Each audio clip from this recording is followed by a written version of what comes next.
बॉलिवूडचा बादशाह शाहरुख खान, साऊथचा थलाइवा रजनीकांत, पुष्पा अल्लू अर्जुन ही फक्त नावं नाही, हे ब्रँड आहे. यांचे सिनेमे येतात तेव्हा थिएटरमध्ये जत्रा भरते. लोक वेडे होतात. लोक यांना बघायला येतात, सिनेमा कसाही असो.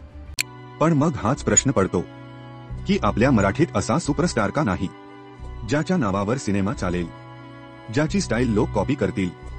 आपण शाहरुख सलमानला डोक्यावर घेतो, पण आपला स्वतःचा सुपरस्टार कोण, आणि तो का तयार होऊ शकला नाही? नमस्कार मित्रांनो, आज आपण याच प्रश्नाचं उत्तर शोधणार आहोत. पहिली गोष्ट, सुपरस्टार म्हणजे काय? सोप्या भाषेत सांगायचं तर ज्या हिरोच्या नावावर सिनेमा विकला जातो तो सुपरस्टार. त्याची एक स्टाईल असते, एक जादू, केमिस्ट्री असते जी लोकांना वेड लावते. तो ट्रेंड बदलू शकतो. आपल्याकडे असे एक झाले दादा कोंडके. त्यांचे सिनेमे बघायला लोक वेड्यासारखे गर्दी करायचे. त्यांनी एकट्याने बॉलिवूडला हलवून ठेवलं होतं. आता तुम्ही म्हणाल, मग अशोक सराफ, लक्ष्मीकांत बेर्डे, सचिन पेगामकर यांचं काय?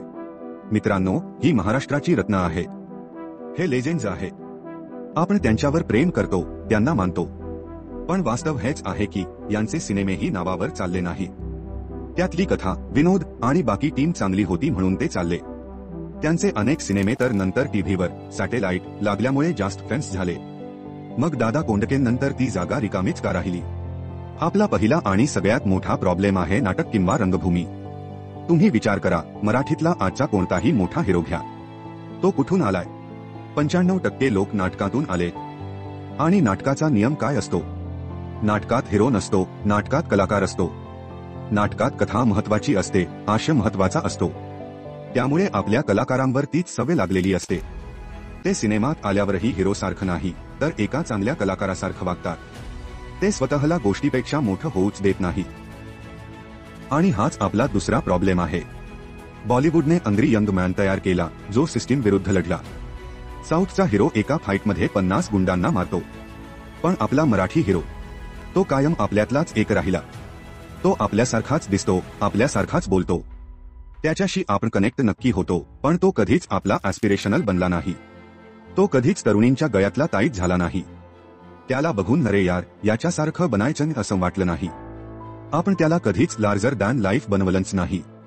अमिताभला सुपरस्टार बनवण्यात सलीम जावेद या लेखकांचा मोठा हात होता. त्यांनी त्याच्यासाठी कथा लिहिल्या. आपल्याकडे हिरोसाठी कथा लिहिण्याचा प्रकारच अस्तित्वात नाही. आणि हा आहे सगळ्यात मोठा आणि खरा प्रॉब्लेम, ओव्हर एक्सपोजर. म्हणजे गरजेपेक्षा जास्त दिसणं. तुम्हीच एक विचार करा, आपला मराठी कलाकार एकाच वेळी नाटक करतो, इंस्टाग्रामवर रील्स करतो, टीव्हीवरच्या मालिकेत रोज संध्याकाळी दिसतो, आणि मग त्याचा सिनेमा पण रिलीज होतो. आता तुम्हीच सांगा, जो माणूस तुम्हाला रोज संध्याकाळी 7 वाजता टीव्हीवरच्या मालिकेत फुकट दिसतोय, त्यालाच बघायला तुम्ही 300 रुपये खर्च करून थिएटरमध्ये का जाल? कल्पना करा, जर रणबीर कपूर उद्यापासून स्टार प्रवाहवर 4 वर्ष रोज एक मालिका करू लागला, तर त्याची ब्रँड व्हॅल्यू काय राहील? कोण जाईल त्याला बघायला? सुपरस्टारची एक मिस्टरी असते, एक औरा असतं. आपले कलाकार सगळीकडे दिसल्यामुळे ते वल्यच तयार होऊ शकलं नाही. मित्रांनो, सुपरस्टार हा आपोआप तयार होत नसतो. त्याला तयार करावं लागतं. लेखक, दिग्दर्शक आणि स्वतः त्या हिरोने मिळून त्याला एक ब्रँड बनवावं लागतं.